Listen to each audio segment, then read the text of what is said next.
For environment to be legal or for environment to have its legitimacy, then one of the conditions is that it must be approved by the National Assembly. Remember, it is the National Assembly that appropriates for ministries, departments, and agencies to spend public funds. When fund meant for a project is diverted, what will happen? It deepens poverty. So budget padding distorts national planning. That is it. And when there's no planning, what do we have? Issues and problems. Hello and welcome to Transparency Files, ICPC's weekly television program. I am your host, Hawasani Garba. Today, we are exploring two crucial concepts in public budgeting, environment and budget padding. We will examine their key characteristics, their legality, and how they can be misused as tools for corruption. But before we dive into our main topic, we have other exciting segments for you, including Know Your Act and reports from our state offices. First, let's go to Joy Aja for some highlights from around the Commission.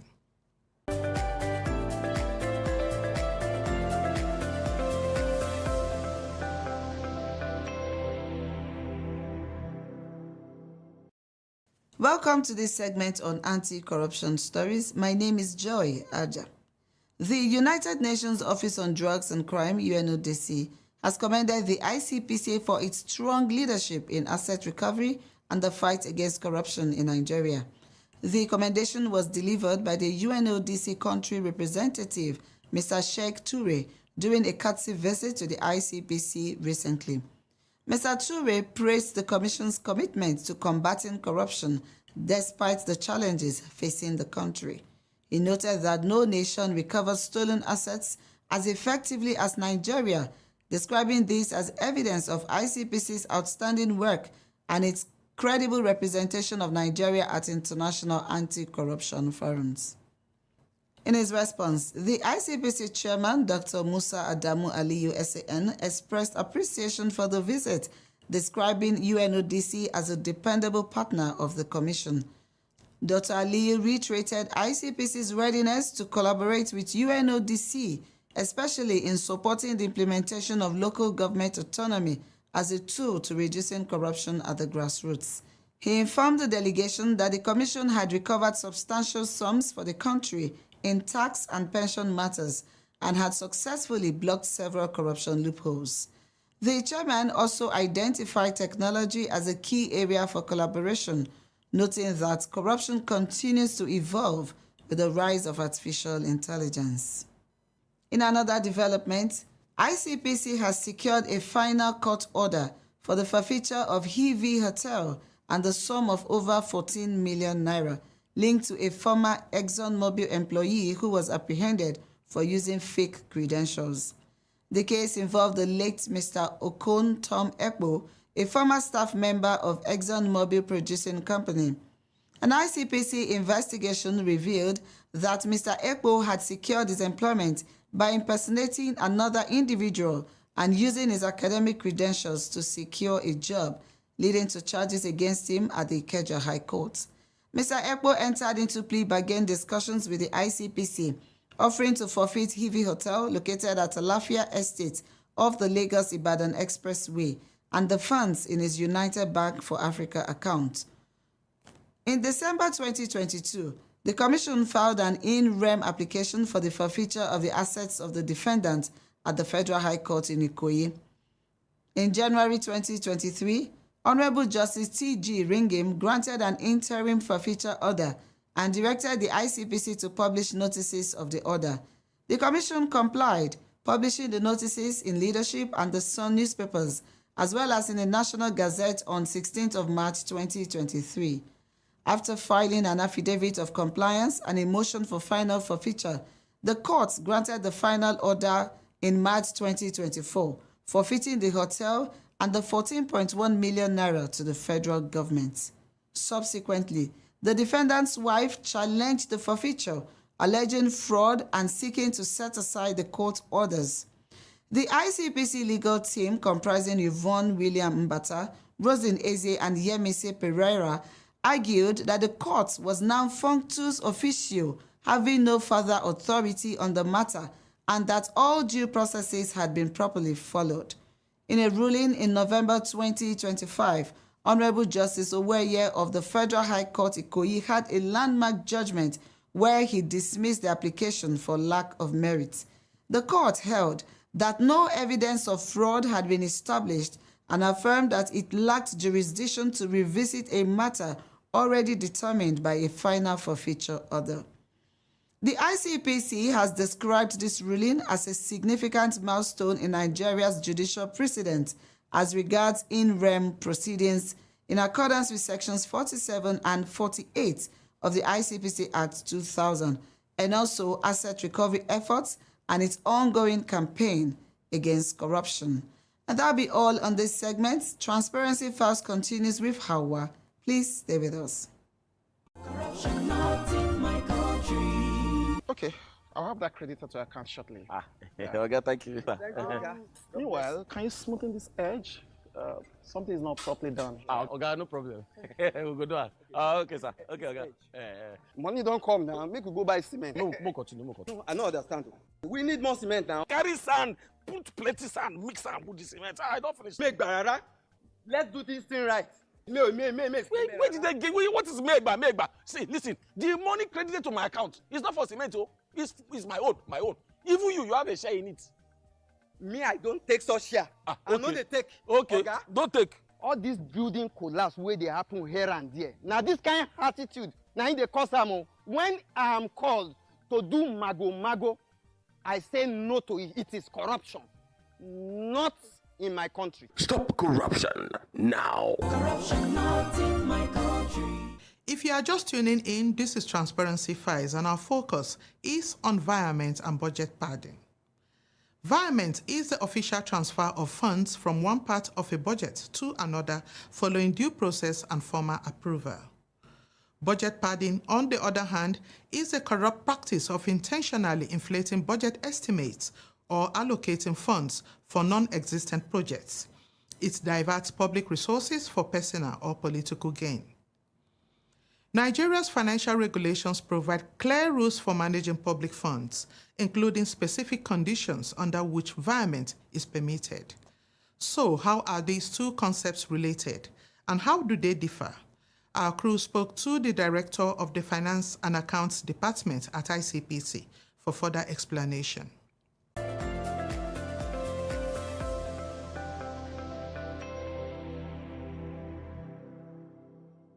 In public financial management, environment is the process where funds are transferred from one subhead to another subhead, one account to another, specifically within an organization.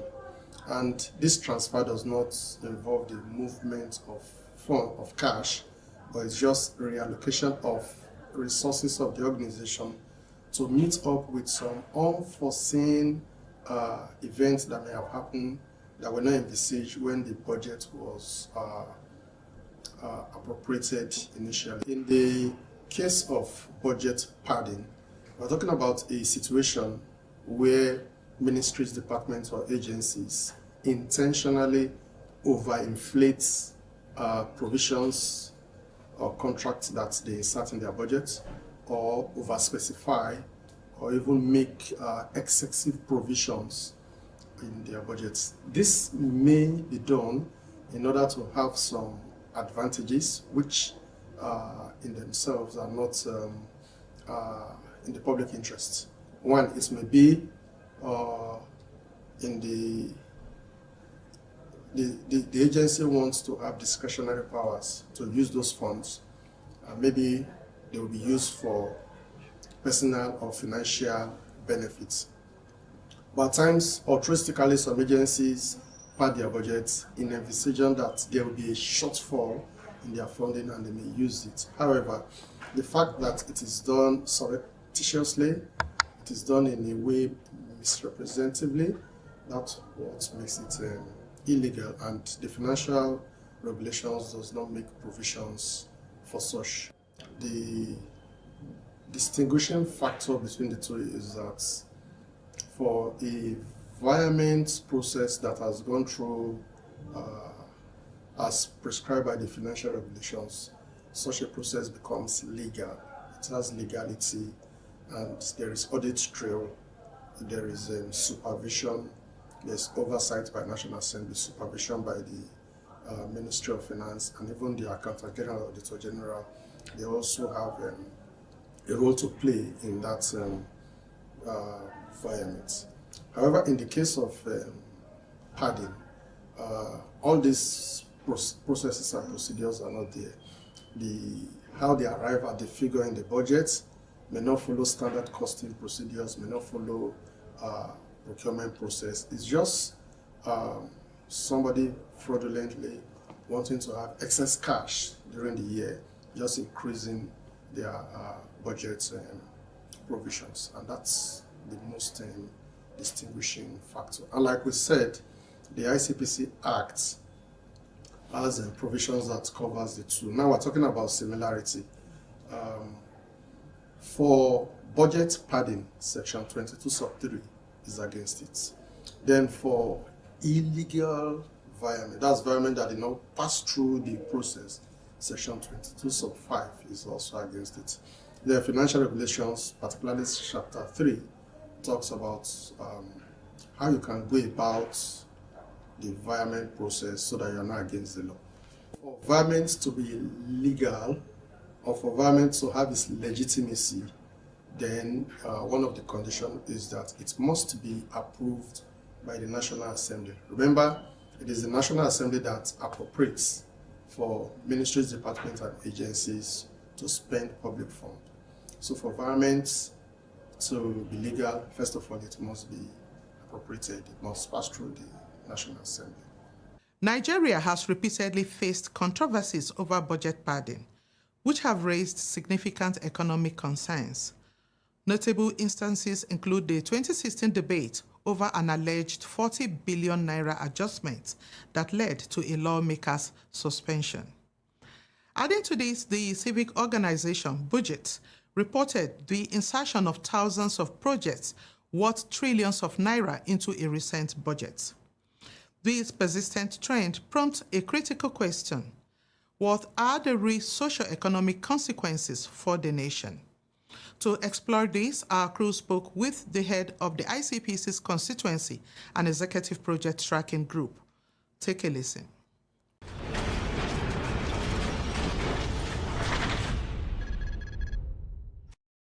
When you talk about budget padding, you are talking about when projects that were not originally conceived by agencies in their budget proposal rather, that are submitted, and eventually when such budget is now approved, what you now see will be higher than what was proposed.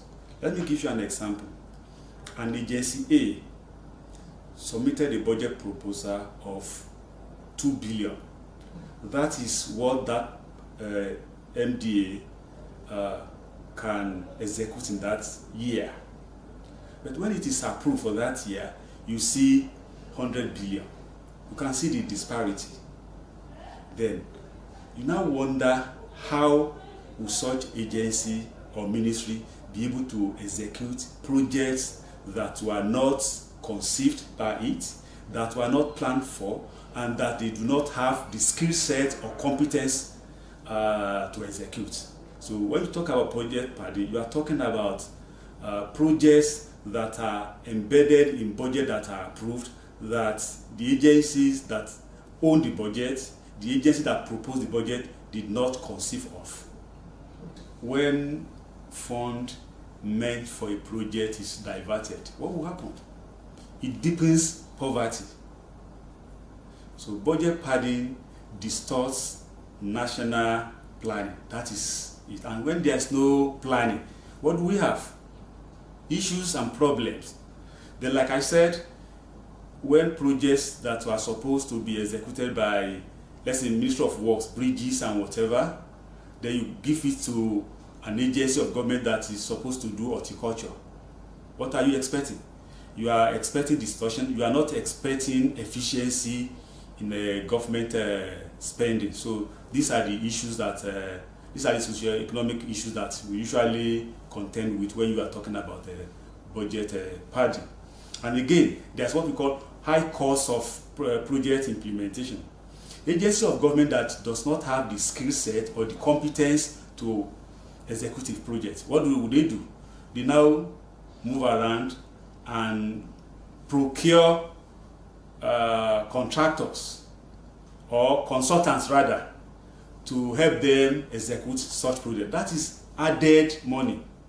We are saying we don't have much money to execute a project. You are now procuring consultants again to execute such project. You know, it's like money down the drain. So essentially, value for money will not be achieved. There is a high cost of government project implementation, and people divert funds on projects. First of all, the solution is this: there should be engagement with the National Assembly members. When a budget is approved, that is a law. There's nothing anybody can do about it. And you know that National Assembly has the prerogative of doing that. Yeah. If it is a law, it is a law. There's nothing you can do. But thank God, the ICPC has devised a means now. When you say, okay, you have passed it, no problem. We collect the budget, we analyze it item by item, sector by sector, state by state, and we disaggregate it, we'll see everything. Then, we'll now invite the agencies concerned, come and give us roadmap to executing these projects. If we see a project, duplicated projects, what we usually do is that, okay, we invite the budget office of the Federation to confirm whether these projects are duplicated. When it is confirmed, then ICPC usually directs the budget office and the Ministry of Finance to restrain funding such projects. So that is what we have been doing, and it has been working. Then another thing we do is this: we invite the agency itself come and tell us, give us the pathway to executing these projects. When they give us or they don't give us, ICPC sends its officials to monitor such projects. Those are the projects we usually track the following year. We tell them that, okay, either padded budget or padded project, the following year we are going to track how such project was implemented, and it has always been a win-win situation for Nigeria. Because if the projects were not well executed, we either direct the agency or the contractor to go back to project site and do the needful and execute the project and do the repairs, or in a kind of egregious situation, we recover the money to national purse. We have recovered billions of naira into Nigerian purse.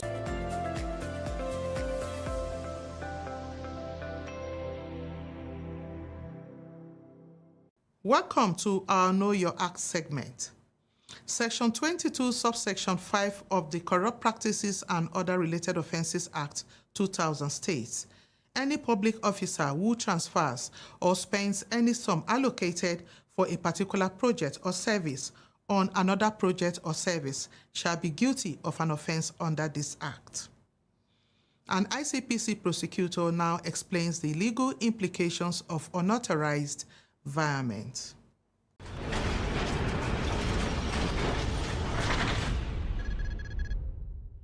Section 22, subsection 5 of the ICPC Act prohibits virement. By that section, any public officer who spends money meant for a specific project on another project is guilty of an offense. If I may read the provision, it is section 22, subsection 5, which says, any public officer who transfers or spends any sum allocated for a particular project or service on another project or service shall be guilty of an offense under this act, and on conviction be liable to 1 year imprisonment or a fine of 50,000 naira. The Commission has secured convictions on this provision of the Act. I can remember vividly 2019, one John Ayoade Shamonda, a former Director General of the Nigeria Hydrological Services Agency, was convicted for this offense by an FCT High Court, and he was sentenced.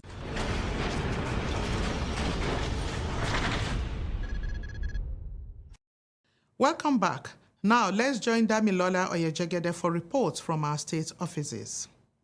ICPC Niger State has sensitized newly employed accountants and auditors in Niger State during a one-day training workshop themed Building Capacity for Effective Financial Management, organized by the Association of National Accountants of Nigeria. Superintendent Mohammed Suleiman Al-Hajj delivered a paper titled ICPC and You in the Fight Against Corruption, highlighting the importance of transparency, ethical conduct, and accountability in public financial management.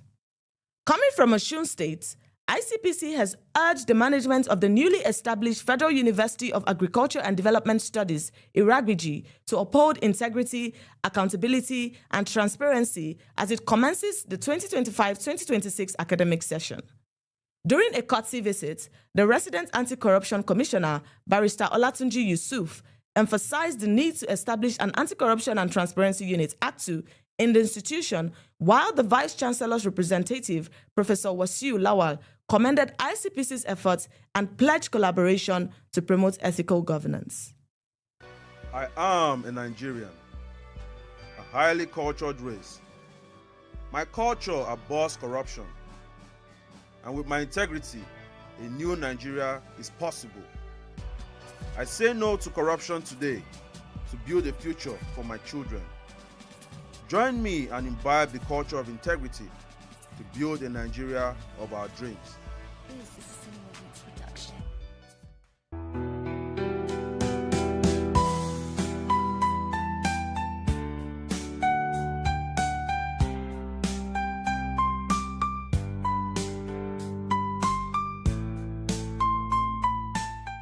It is unfortunate that some government functionaries, chief executives of agencies, and political office holders have yet to come to terms with a fundamental fact. It is an offense to transfer funds from one budget subhead to another without the approval of the National Assembly. This is made even worse by the practice of budget padding. Understanding the clear line between lawful violence and corrupt budget padding is crucial for good governance. Let's work together to promote transparency and accountability. Follow us on our social media platforms at ICPC Nigeria. Thank you for watching. Join us again next week, Friday at 6:30 p.m. This is Hawasani Garba saying bye for now.